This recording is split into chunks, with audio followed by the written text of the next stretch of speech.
Have you noticed that sometimes American English speakers pronounce the letter D just like the letter J, like in the word gradual? If you've been unable to figure out when you should pronounce D as a J sound, stay tuned and I'll explain.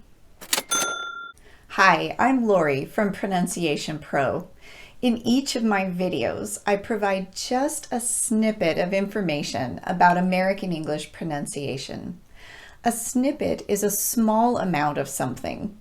So the purpose of these videos is to give you something manageable in each one that you can work on to improve your American English pronunciation, one small step at a time. Today, I want to address those words where the letter D is pronounced just like the letter J. I used the example of the word gradual at the beginning of this video, but there are a number of words where the letter D will be pronounced as J, and some of them are pretty common. Here are the ones you're most likely to run across: educate, graduate, gradual, individual, residual, procedure, schedule, module, nodule, fraudulent, credulous, arduous, and deciduous. In looking at these words, you might have already noticed a pattern. In each one, the letter D is followed by the letter U. So you might naturally be saying to yourself, "Aha, I see the rule. When the letter D is followed by the letter U, then it will be pronounced Jew." But hold on, we can't make that a rule because there are a lot of words where DU is pronounced as do. For example, conducive, deduce, introduce, and reduce. And sometimes it's pronounced as duh, as in adult, deduct, product, and conduct. So is there any rule you can follow when it comes to that DU letter combination? Yes. Here's the basic rule.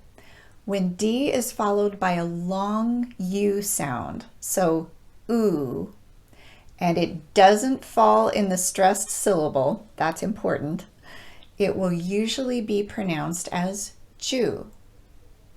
Okay, as a student of the English language, you're probably very aware that there are usually exceptions to almost every rule in English pronunciation.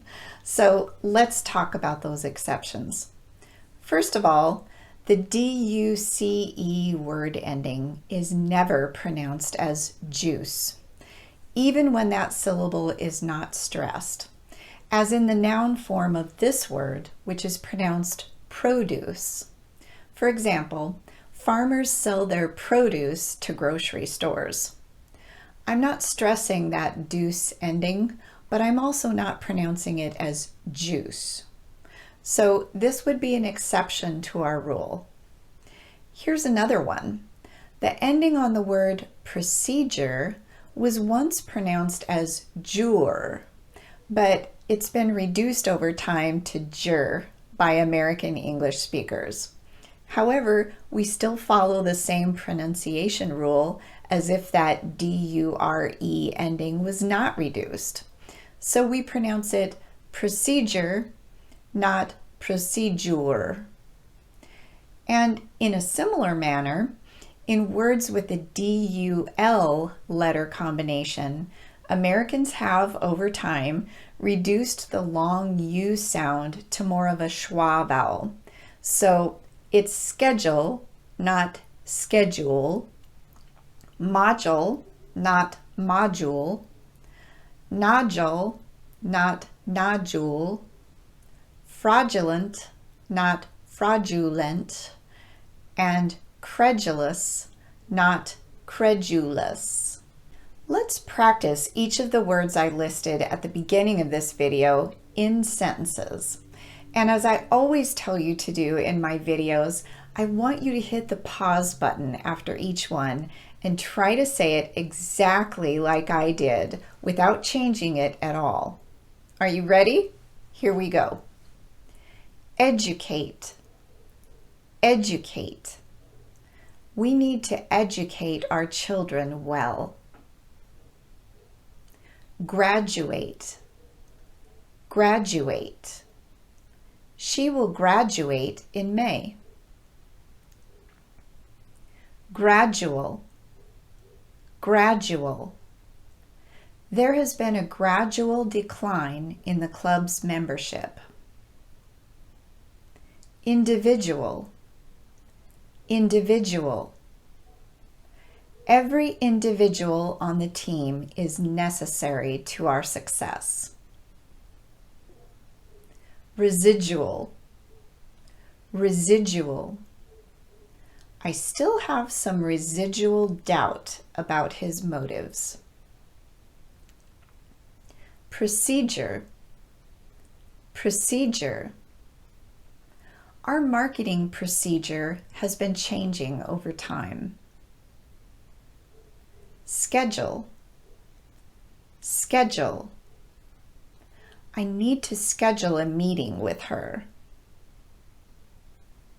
Module. Module. He just finished the last module of his training program. Nodule. Nodule.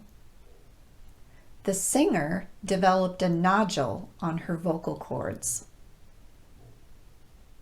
Fraudulent. Fraudulent. The company was accused of fraudulent practices. Credulous. Credulous. A credulous person will believe almost anything. Arduous. Arduous. It was a long and arduous task, but we did finish it. Deciduous.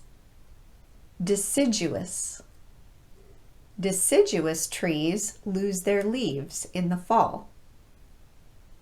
So hopefully you found that practice helpful. If you've enjoyed this video, be sure to like it and subscribe to my channel. And if you'd like to get personalized help in improving your American accent, check out the link below in the comments section. In the meantime, happy practicing, and I'll see you in the next video.